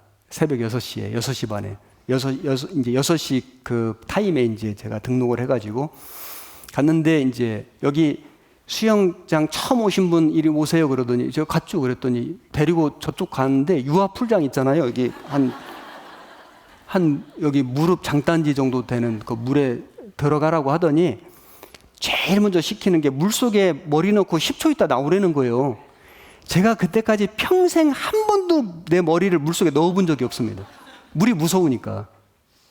그래가지고 이제 하라고 하니까 이제 막 머리 물속에 한번 넣어보고 막 나오고 했는데 그날 집에 와가지고 들어 누웠습니다. 제가 나 이러다 죽을 것 같다. 너무 무서워가지고. 그렇게 물이 무서운 사람이었거든요. 그래도 한번 이제 칼을 뺐으니까 해봐야지 하고는 이제 물 뜨는 연습부터 한 거예요. 저는 사람이 물에 뜬다는 게 이게 도무지 이해가 안 됐어요. 어떻게 사람이 물에 뜨지? 뜨면 가라앉는데. 그래서 코치한테 물었습니다. 코치님 어떻게 물에 떠요? 회원님 그 힘을 쫙 빼시고 그냥 물에 맡기시면 됩니다. 말이 물에 맡기지 이게 맡겨지냐고. 이게 물속에 막 들어가는데 네이버한테 물어봤죠. 물 뜨는 법. 이론으로 제가 너무 잘 알았습니다. 한 달 동안 물에 뜨는 법 물어보고 막 네이버 물어보고 막 거기 무슨 사람들 막 그 설명해 주는 거 다 듣고 이론으로 너무 잘하는데 몸이 안 되는 거예요. 몸이. 그런데 또 연습하고 막 또 연습하고 막 한 달 정도 하니까요. 킥판 들고 이렇게 이제 이게 뜨는 건가 하는 느낌이 조금씩 오더니 나중에는 킥판 놓고 잠깐 떴다 가라앉고 한 달쯤 되니까 이게 몸에 뜨는 게 이런 거구나 하는 깨달음이 오더라고요. 몸이 깨닫는 거지 머리는 진짜 깨달았습니다. 몸이 깨달아요. 몸이. 그 옆에 이렇게 보니까 사람이 막 자유형을 해서 가는데 저게 사람이냐 물고기냐 막 그랬거든요. 어떻게 저렇게 갈 수가 있냐, 저게 이해가 안 된다 했는데 나중에는 발차기도 하고 팔젓기도 하고 가는 거예요. 가는 거예요. 야, 이게 몸이 깨달아지는 게 있거든요. 몸이. 이론은 소용없습니다. 우리가 성경 말씀을 아무리 듣고 이걸 이게 이 말씀이네. 이 말씀 다 알아요. 여러 번 들었어요. 자기가 몸으로 실천이 안 되는 건 내 것이 아닌 거예요. 안 깨달아진 거예요. 못 깨달은 겁니다. 한 번도 내 것이 된 적이 없는 거예요. 안 하고 있는데, 못 하고 있는데 무슨 내 겁니까? 남의 거지. 그냥 머릿속으로 알고 있는 지식이지. 우리가 결실을 맺는다는 것은 30배, 60배, 100배의 결실을 말씀을 듣고 깨닫는 자니 이게 좋은 땅에 뿌린 씨다. 우리가 그렇게 깨닫기 위해서는 부지런히 듣고 부지런히 읽고 그리고 부지런히 실천하고 살아가야 한다. 그게 진짜 신앙생활인 겁니다. 그러면 능력이 됩니다. 힘이 돼요. 세상을 이깁니다. 마귀도 이깁니다. 영혼을 건집니다. 하나님의 사람이 되는 거예요. 그게 진짜 그리스도인인 거예요.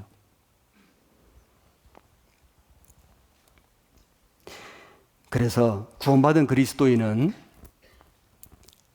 성령님이 안에 계시는데도 불구하고 성령이 소멸될 수 있는 것은 죄를 가까이 하고 그 죄를 습관적으로 지면은 성령을 소멸치면 성령의 불길이 꺼지고 심지어 구원을 받았는데도 교제도 멀리하고 교회를 떠날 수도 있습니다. 저도 그런 사람 중에 한 사람이었습니다. 참 부끄러운 간증인데요. 제가 84년에 구원받고 사실 교회 돌아온 거는 90년입니다. 제가 88년도에 군대 가가지고 군대 말년에 성경책 한 장도 안 읽고 말씀 한 번도 안 듣고 휴가 나오면 형님 따라서 서울교회 한 몇 번 간 것이 전부였습니다. 그런데 제대 말년에 결심했습니다. 내가 제대하고 무엇을 할까? 할 일이 너무 많지만은 첫 번째는 교회 가야 되겠다. 저는 제가 81년도에 말씀 듣고 84년에 구원받은 것도 기적이고요. 나중에 제가 한번 간증하겠습니다. 그런데 그래서 그 경험을 통해서 제가 느낀 건 뭐냐면은 나 같은 사람도 구원받았다면 이 세상에 구원 못 받을 사람은 한 사람도 없다는 것과 그 다음에 제가 그렇게 확실하게 구원을 받고도 세상에 갔는데 제 마음속에 교회 가야 되겠다. 나는 주님께 돌아가야 돼. 내가 이렇게 살면서 다시 주님을 만날 수는 없지. 그 양심의 눌림이 매일 있었다고 생각합니다. 그래서 결심했고 제 발로 걸어서 교회 왔습니다. 구원을 참으로 받은 사람은 돌아오는 힘이 있다. 성령님이 계신다. 그러나 그 영혼을 위해서 누군가는 포기하지 않고 기도해야 한다. 저를 위해서 기도해 준 두 분이 있었습니다. 저 전도하신 선배님, 저보다 열흘 먼저 구원받은 제 형님, 저를 위해서 기도한 거 제가 알거든요. 제가 나중에 돌아와가지고 이제 신앙생활 하는 중에 내가 어떻게 그 군대 말년에 교회에 갈 마음을 먹었고 내가 어떻게 스스로 교회를 찾아갔을까? 제가 그게 좀 이해가 안 됐는데 신앙생활 해보니까 알겠더라고요. 내가 잘해서가 아니고요. 내 안에 성령님이 계셨기 때문이고 그리고 나를 위해서 기도해 준 그분들의 포기하지 않는 사랑이 있었기 때문에 내가 돌아왔다. 혹시 여러분들의 가족 중에 구원을 받았는데 교제를 떠난 분이 계신다면 기도하십시오.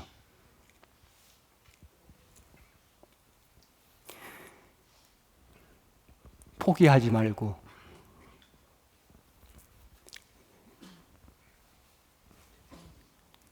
기도하면 반드시 돌아온다. 그 사람 속에 계신 성령님이 돌아오게 해주신다. 제가 어느 지역교회에서 전도 집회를 하는데 어떤 자매님이 특송을 했습니다. 돌아가는 길. 그 찬송이 저는 그분이 그걸 부르셨을 때 처음 듣는 찬송이었는데 너무 제 마음에 좋아가지고 그 나중에 녹음해서 보내달라고 해가지고 제가 가지고 왔는데 한번 들려드리겠습니다.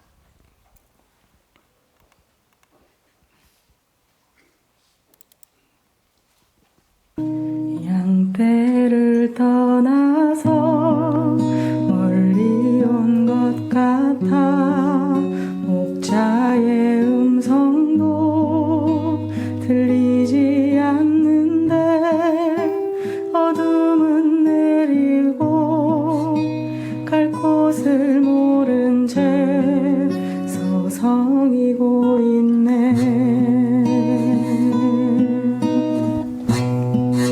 목자의 음성이 싫어 멀리 왔는데 내 맘대로 가면 행복할 줄 알았지. 가고 또 가도 더 목이 마르고 내가 원하던 곳은 이곳이 아닌데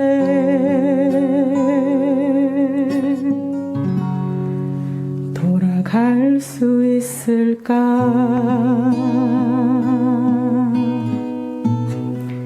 목자의 음성이 싫어 멀리 왔는데 내 맘대로 가면 행복할 줄 알았지.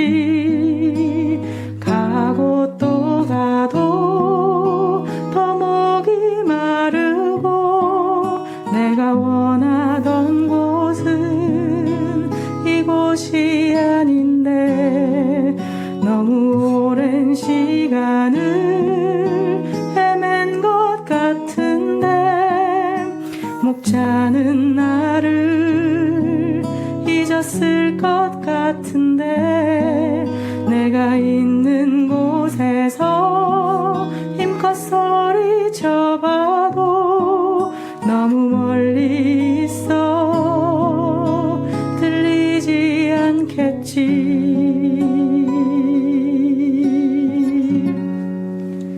내가 주저앉은 곳 눈물만 나던 곳 눈을 들어보니 여전한 그 하늘 그리고 여전한 주님의 음성이 날 부르고 있네.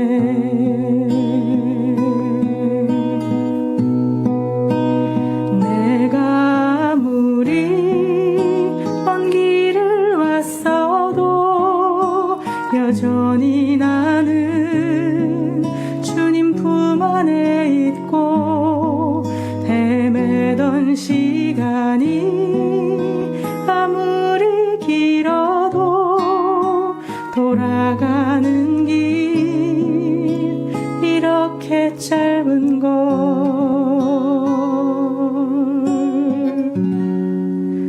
그 품 안에 살리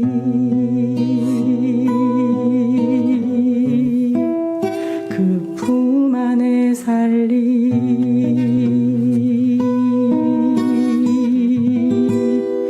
그 품 안에 살리.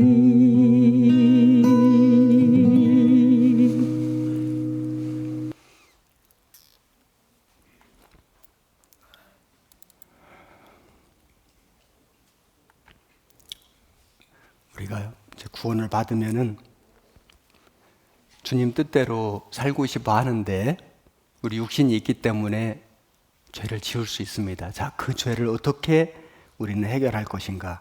제가 여기 말씀 구절을 하나 띄우겠습니다. 요한 1서 1장 8절에 만일 우리가 죄 없다 하면 스스로 속이고 또 진리가 우리 속에 있지 아니할 것이요 만일 우리가 우리 죄를 자백하면 저는 미쁘시고 의로사 우리 죄를 사하시며 모든 불의에서 우리를 깨끗게 하실 것이요. 여기 구원받은 그리스도인이 죄가 없다면은 자기를 속이는 거다. 죄가 있습니다. 그런데 죄를 지을 수 있는데 그 죄를 자백해야 한다. 자백. 우리 죄를 자백하면 저는 미쁘시고 의로사 우리 죄를 사하시며, 이거는 또 구원해 주신다, 그 뜻이 아니고요. 하나님과의 단절된 관계를 회복하게 해주신다, 그런 의미인데 이걸 잠깐 설명드려 보겠습니다.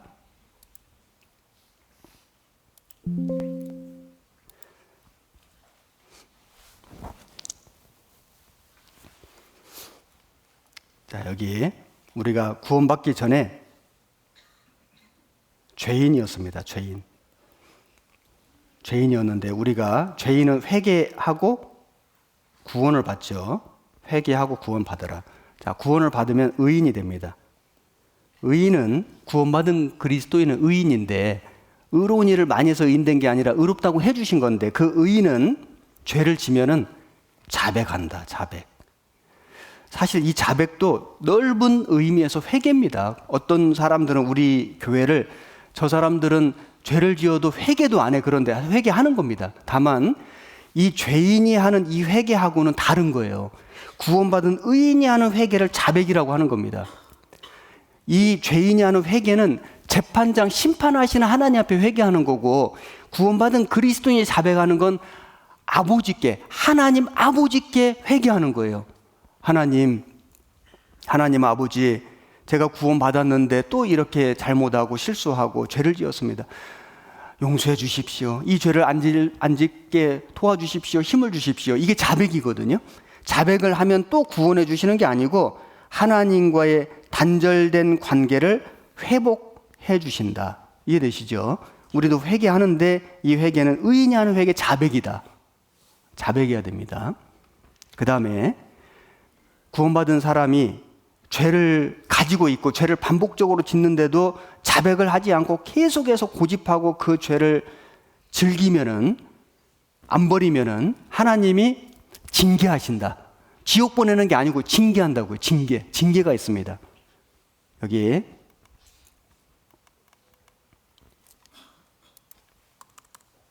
히브리서 12장 5절에 또 아들들에게 권하는 것 같이 너에게 권면하신 말씀을 잊었도다. 일러서되 내 아들아, 주의 징계하심을 경히 여기지 말며 그에게 꾸지람을 받을 때 낙심하지 말라. 주께서 그 사랑하시는 자를 징계하시고 그의 받으시는 아들마다 채찍질 하심이니라. 내 아들아, 여기 보시면 징계는 아들에게 하는 겁니다. 아들마다 채찍질 하신다. 남의 아들은 죄를 지어도 상관 안 합니다. 내 아들은 너 이리 와봐. 너 왜 이렇게 했어? 왜 잘못했어? 다시는 이렇게 하지 마. 말로 해서 안 되면은 권면하고, 권면해서 안 되면 징계하고 때리기도 하는 겁니다. 그렇지 않습니까? 구원받은 그리스도는 하나님 자녀, 아들입니다. 아들. 그런데 죄를 안 버리고 계속 고집하고 그걸 계속 반복하면은 하나님이 징계하신다니까요. 징계는 무슨 팔 부러지고 다리 부러지는 것만 징계가 아니고요. 구원의 기쁨이 사라지는 거. 구원이 사라지는, 구원의 기쁨이 사라져요. 즐거움이 사라져요. 교회 안 가고 싶어요. 교제 가도 기쁘지가 않아요. 죄가 있어서 그래요. 죄를 지면은 형제 자매님들 만나는 게 꺼려집니다. 어떤 사람이 나룻배 있죠, 나룻배. 이렇게 노저어가는 이 나룻배를 아무리 열심히 노를 저어도 배가 꿈쩍도 안 하는 거예요. 왜 그런가 뒤를 돌아보니까 저 육지의 땅에 말뚝에 줄이 메어져 있는 거예요. 노를 열심히 저어야 돼요? 말뚝을 빼야 돼요? 말뚝 먼저 빼야 되는 것처럼 어떤 사람은 구원을 받고 6개월이 되고 1년이 되고 3년이 됐는데 아직도 몰래 술 마셔요. 아직도 몰래 담배 피워요. 몰래 어디 가서 도박해요. 마음에 기쁨이 없습니다. 형제 자매님들 만나는 게 꺼려집니다. 말씀을 들어도 깨달음이 없는 거예요. 열매가 없습니다. 말뚝 먼저 빼야 돼요. 담배 하나 끊어도, 술 하나만 끊어도, 즐기던 죄만 하나 딱 버려도 마음이 확 바뀌는 거예요. 교회 올 때 마음가짐이 달라요. 형제자매 만날 때 마음이 틀려져요. 말씀을 듣는데 말씀이 내 것이 되고 깨달아지는 거예요. 하나님이 보실 때 합당치 않은 죄를 계속 고집하고 안 버리면요, 징계하십니다. 하나님보다 더 좋아하는 걸 하나님이 뺏어가셔요. 돈도 뺏어가고 건강도 뺏어가고 집안에 문제도 생기고 어려움도 생기고 그 하나님이 징계 주시는 거예요. 그 깨달아야 돼요. 구원 받은 사람은 징계가 딱 오면은 이거 하나님 징계구나. 그리고요 감사가 돼요. 하나님 감사합니다. 왜냐하면 그 징계 때문에 죄를 확 버리거든요. 그럼 하나님이 다시 감싸 안아주십니다. 여기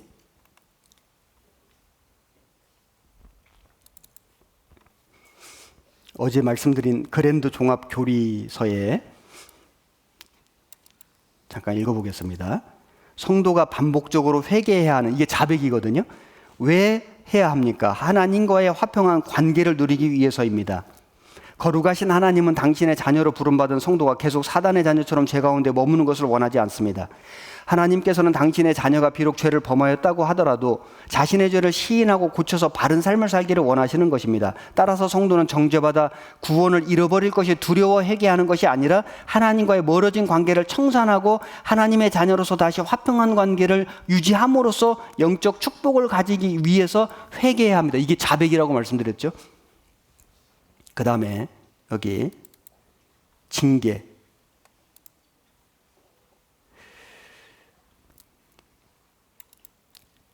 의롭다함을 얻은 성도가 죄를 짓게 되면 의롭다함이 취소됩니까? 그렇지 않습니다. 성도가 의롭다함을 얻는 것은 그 자신이 실제로 의로운 사람이기 때문이 아니라 믿음으로 말미암아 그리스도의 의를 덧입었기 때문입니다. 그러므로 성도가 실수하여 죄를 범할지라도 그리스도 안에서 하나님께서 베풀어 주신 구원이 취소되지 않는 것처럼 그리스도를 믿음으로 얻은 의롭다함 역시 취소되지 않습니다. 우리가 의롭다함을 얻은 것은 우리의 선행이 아니라 그리스도의 보혈의 공로이기 때문입니다.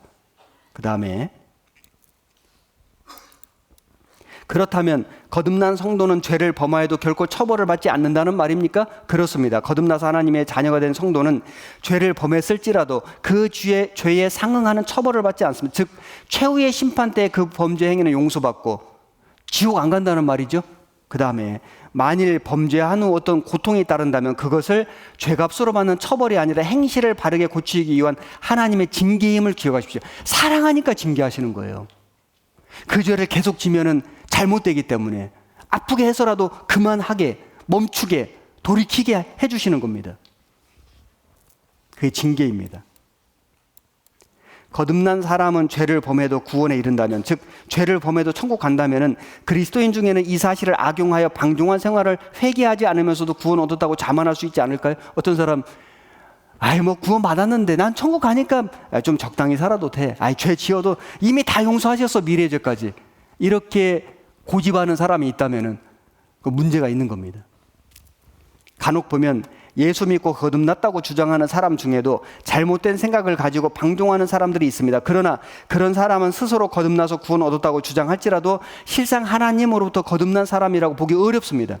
하나님은 하나님의 자녀들이 말씀에 순종하여 살도록 성령을 통하여 그들의 심령을 감화하십니다. 그러므로 그리스도 안에서 거듭난 사람이라면 누구든지 항상 하나님과의 올바른 관계를 유지하려고 노력할 것입니다. 따라서 거듭난 사람이 고의적으로나 습관적으로 계속해서 과거의 죄된 행실 가운데 살아가는 것은 사실상 불가능한 것입니다. 그러므로 뉘우침 없이 계속 죄 가운데 살아가는 사람이라면 그는 아예 거듭나지 아니한 자로 보아야 할 것입니다. 구원받은 사람이 죄를 계속해서 반복하고 그것을 고집하고 안 돌이킨다면은 그것은 불가능한 일이다.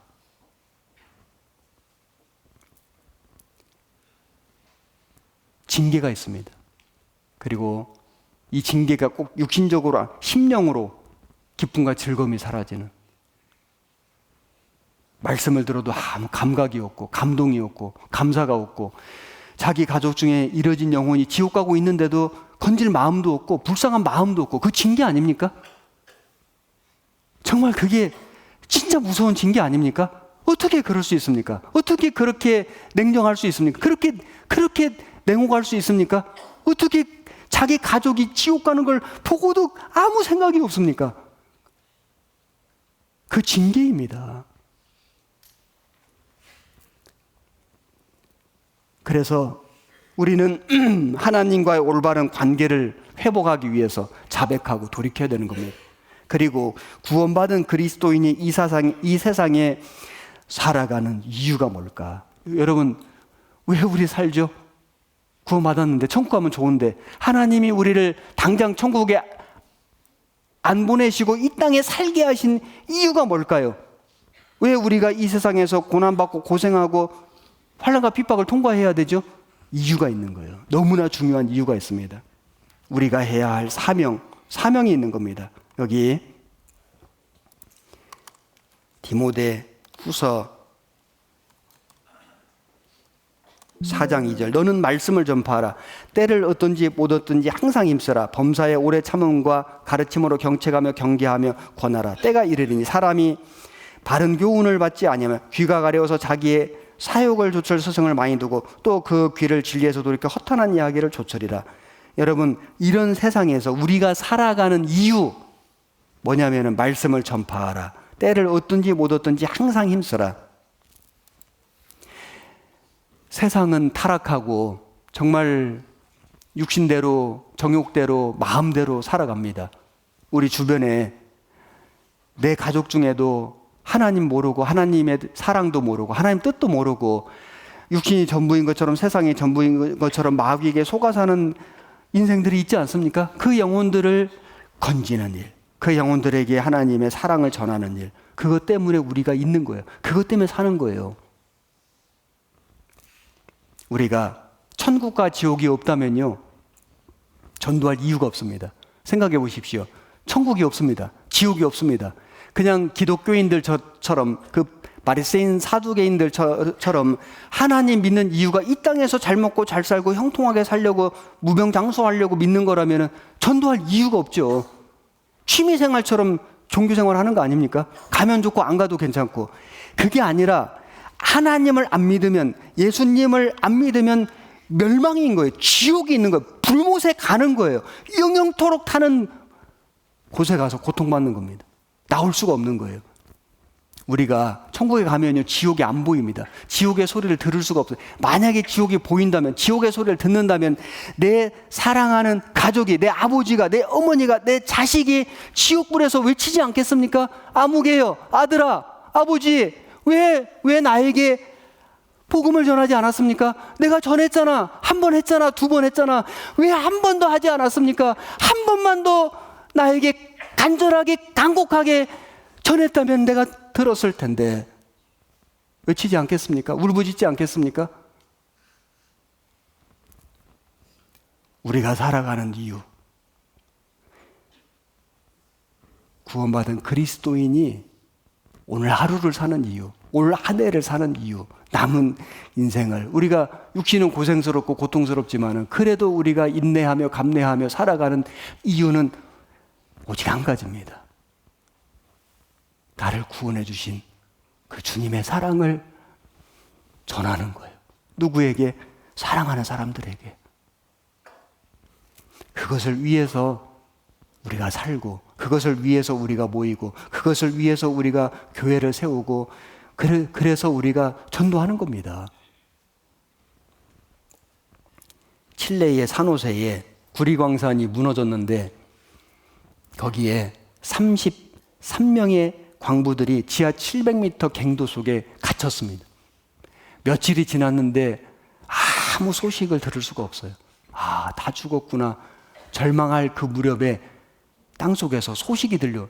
신호가 포착이 되는데 살아있다는 메모지가 전달이 되고, 그래서 전 세계의 굴착 전문가들을 다 동원해가지고 땅 속을 이제 굴착해가지고 그 사람들을 건지는데, 야, 정말 기적과 같이 69일 만에 33명의 광부들을 한 사람도 잃지 않고 다 건져 올린 겁니다.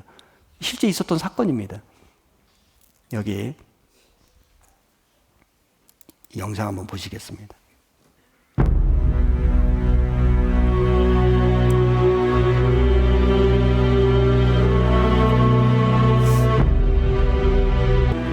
지난 8월 5일 칠레 북부의 산호세 구리 광산이 무너졌습니다.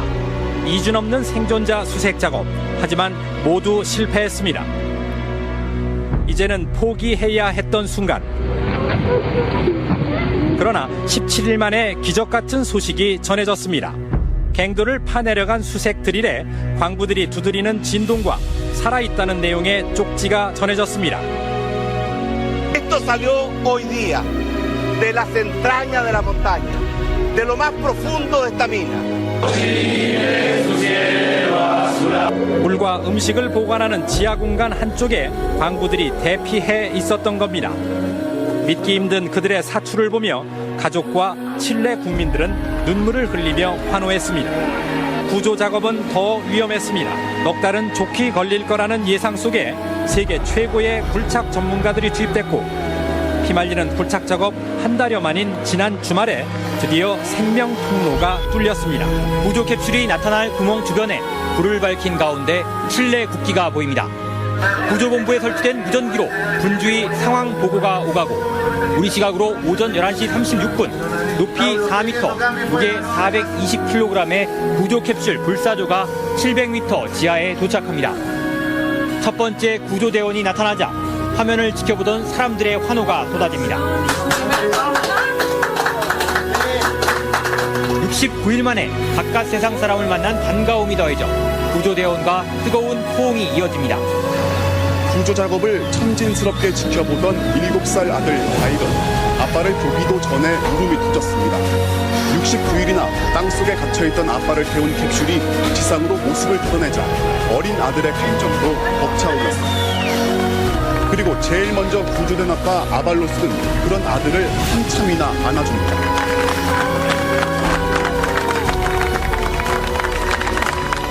생환의 벅찬 감격을 참지 못한 한 광부는 기다리는 의료진과 들것을 뒤로하고 현장의 동료들에게 달려가 격한 호응을 나눈 뒤 칠레 만세를 외칩니다.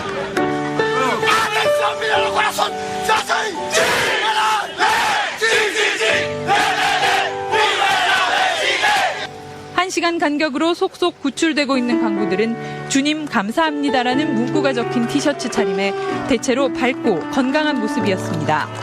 꿈 같은 생환이 현실로 이루어진 오늘 칠레 전형은 축제 분위기에 휩싸였습니다. 첫 광부가 구조된 순간 어두운 사막의 밤하늘로 축하 풍선이 솟아올랐고 거리의 자동차들은 경쾌한 경적으로 다시 지상의 삶으로 돌아온 광부들을 반겼습니다. 시민들은 광부들이 지상으로 올라올 때마다 마치 자신의 가족이 살아 돌아온 것처럼 서로 부둥켜 안으며 춤과 노래로 감동을 더했습니다.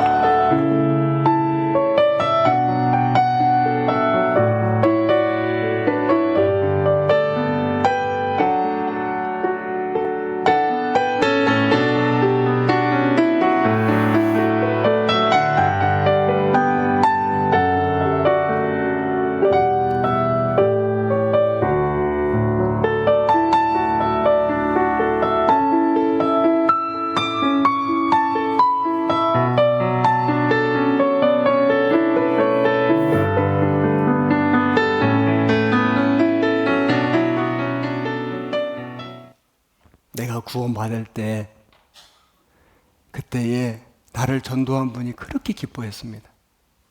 그리고 그 교회가 잔치였습니다. 한 사람이 구원받으면 온 성도가 기뻐했습니다. 하늘나라에서 하나님이 기뻐하시고 주님이 기뻐하시고 우리 믿음의 선진들이 다 축하했습니다. 한 영혼이 그렇게 소중한 겁니다. 내가 구원받은 그날이 있었듯이 내 주변에 아직은 이뤄진 그러나 구원받아야 될 분들이 계시지 않습니까? 그분들에게도 그날이 있어야 되지 않겠습니까? 내가 입을 열어서 전도할 때 하나님이 역사하시고 그 사람이 구원받을 때 내가 구원받을 때 기쁨보다 더 큰 기쁨이 있고 교회가 기뻐하고 하나님이 기뻐하시고 천국에서 잔치라고 얘기했습니다. 우리는 그 기쁨을 위해서 사는 거예요. 그렇지 않습니까? 세상에서는 슬픈 일이 많고 속상한 일이 많고 억울한 일도 많고 하지만은 구원받은 그리스도인은 한 영혼 한 영혼이 구원받는 그 기쁨을 보면서 다 이길 수 있는 거예요. 그리고 세상의 고난은 다 사라집니다. 우리 주님 오시면은 우리가 다 보상받습니다. 자, 우리 안산교회 형제 자매님들, 하나님 우리에게 허락하신 시간이 얼마나 될지는 모르겠지만은 지금까지도 우리가 믿음 지키고 열심히 전도한 것처럼 우리 주님 오실 때까지 마음을 한 번 더 다지고 최선을 다해서 영혼들을 건져야 되겠다. 제가 잠깐 기도하겠습니다. 하나님,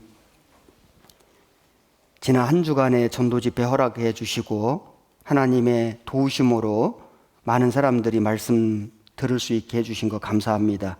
이번 이 집회를 통해서 구원받으신 분들 또는 먼저 구원받으신 모든 분들, 이제 주님의 몸된 교회 안에서 하나님 말씀을 조차 올바르게 힘있게 신앙생활 잘할 수 있게 도와주옵소서. 성찬 예식을 행하고자 합니다.